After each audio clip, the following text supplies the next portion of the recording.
આજે તો finally moonlight નું કામકાજ કમ્પ્લીટ થઈ ગયું ને હું થોડી કડા હોઈ ગયો ને ત્યાં તો આવી ગયો બારે વરસાદ ને હવે ખબર નહીં મૂનલાઇટ નું શું થયું હશે.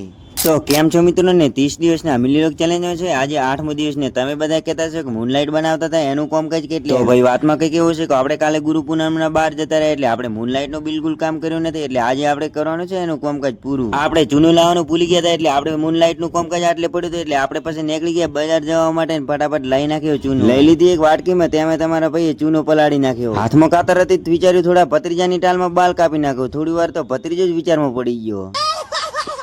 પલાળેલા ચૂનાને આપણે થોડો આછો પાથરી લીધો ને પછી આપણે લઈ લીધું એક જૂનું બરસ તેનાથી આપણે આવી મસ્ત મજાની ડિઝાઇન પાડી નાખી. હવે આપણે આમાં મેન કારીગરી બતાવવાની એટલે કે આપણે અંદર થોડા ઘણી ડિઝાઇન પાડવાની એટલે થોડા ઘણું વિચારીને રસોડામાંથી આવું બધું સામાન ડિઝાઇન પાડવા માટે આપણે જે યંત્રો લાયા હતા એને પેલા આપણે મૂનલાઇટ ઉપર ઊંધા મોકલી દીધા અને એની સાઈડોમાં થોડો ચૂનો લગાવી નાખ્યો થોડી ઘડા હુકાઈ ગયું પછી આપણે એને ઉખાડી લીધા ને કોઈક આવી ડિઝાઇન બની ગઈ. તમે જરાક કોમેન્ટ કરજો કે આપણે આ મૂનલાઇટમાં કેવી ડિઝાઇન પડી છે. અને હવે આપણે આનો મેન વારો તો કે આને થોડી સુકાવા મેળવાનું ત્યાં તો બારે વરસાદ ચાલુ થઈ ગયો એના પછી આપણે આ બાજુ બારી પાસે ખુરશી માંથી લઈને છુકાવા મોકલી દીધી. હારું એડો તમે હટાટ લાઈક ને ફોલો કરી નાખો. આપણે અંદર લગાવવાની છે લાઈટ તો આપણે અંદર કયા કલર સૌથી બેસ્ટ લાગશે તમે જરાક કોમેન્ટ કરતા જાજો.